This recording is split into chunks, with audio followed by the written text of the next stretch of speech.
Hi అండి, అందరికీ నా వందనాలు. ఈరోజు యోసేపు గురించి చెప్పాలనుకుంటూ ఉన్నా. యోసేపుని వాళ్ళ అన్నలు చాలా ద్వేషిస్తూ ఉంటారు. వాళ్ళ అన్నలు ఎంతమంది? 10 మంది. ఆ 10 మంది యోసేపుని ద్వేషిస్తూ ఉంటారు. యోసేపు పీడ వదిలించుకోవాలన్న ఆశ కలిగి ఉంటారు. ఈడి పీడ ఎలైనా వదిలించుకోవాలి అనేది వాళ్ళ ఉద్దేశం. వాళ్ళ యొక్క మనసులో పడిపోయింది యోసేపు మీద. అయితే ఒకరోజు ఏం జరిగిద్దంటే, యోసేపుని వాళ్ళ అన్నలు అమ్మటానికి ప్రయత్నం చేస్తారు. అది ఎలానో ఈరోజు చెప్పబోయే స్టోరీ అనమాట. అది ఎలా అమ్ముతారు, ఏ రీతిగా అమ్ముతారు అన్న దాని గురించి నేను చెప్తూ ఉన్నాను. అది బైబిల్‌లో ఉంటూ ఉండిద్ది. తెలియని వాళ్ళ కోసం ఈ యొక్క వీడియోస్ అండి.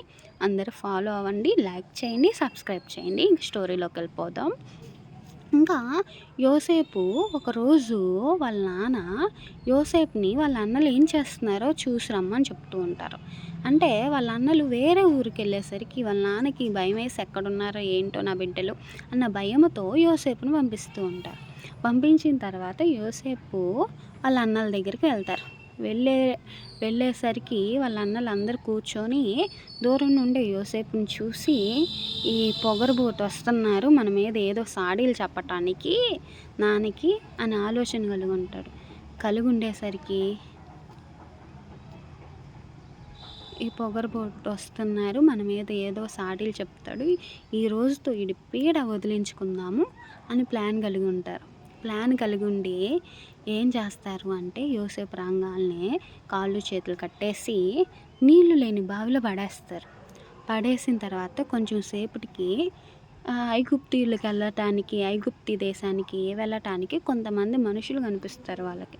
కనిపించిన తర్వాత ఆ 10 మంది అన్నల్లో ఒకడికి ఒక ఆలోచన వచ్చింది. ఏమైనా ఆలోచన వచ్చిందంటే, మనం వీడిని ఇక్కడ పడేసినా కానీ ఈడు ఎలాగైనా తిరిగి వస్తాడు, ఈడి పీడ వదిలించుకోవాలి అంటే వీళ్ళకి మనం వీళ్ళకిచ్చి అమ్మేసేయాలి, అప్పుడు మనకి డబ్బు వస్తుంది, ఈడి పీడ వదిలిపోయిద్ది అని ప్లాన్ కలిగి ఏం చేస్తారు, అమ్మకానికి యోసేపును పెట్టి వాళ్ళకి అమ్మేస్తారు. అమ్మేసి వాళ్ళ నాన్న మళ్ళీ అడుగుతారు, యోసేపు ఏడి మీకోసం పంపించాను కదా అని. అందుకని వాళ్ళ నాన్న స్వయాన యోసేపు కోసం కుట్టిన నిలువుటంగీని తీసుకొని దానికి మేక రక్తం పూసి, నాన్న ఇది మాకు దొరికింది, ఇది ఎవరిదో నీకు తెలుసా అని అడుగుతారు. అడగంగానే, నా ప్రియమైన యోసేపు, నిన్ను మృగాలు తినేసినాయా నాయనా అని బాధపడుతూ ఉంటాడు వాళ్ళ నాన్న. బాధపడేసరికి వీళ్ళేం మనసులో ఆనందపడతారు, వాళ్ళ నాన్నేమో బాధపడుతూ ఉంటారు. ఇలా యోసేపుని వాళ్ళ యొక్క అన్నలు అమ్మేస్తూ ఉంటారు. అమ్మిన తర్వాత యోసేపు ఎక్కడికి వెళ్ళి ఏమవుతాడు అనేది తెలుసుకోవాలన్న ఆశ ఉన్నట్లయితే లైక్ చేయండి, సబ్స్క్రైబ్ చేయండి. మా తాతయ్య టేస్ట్ చేస్తున్నాడు, ఎలా ఉందనేది చూడండి, చెప్తాడు. వీడియో తీస్తున్నానని తల దించుకున్నాడు. నేను పైకి ఎత్తామంటే ఎత్తి బాగుందని చెప్తున్నాడు.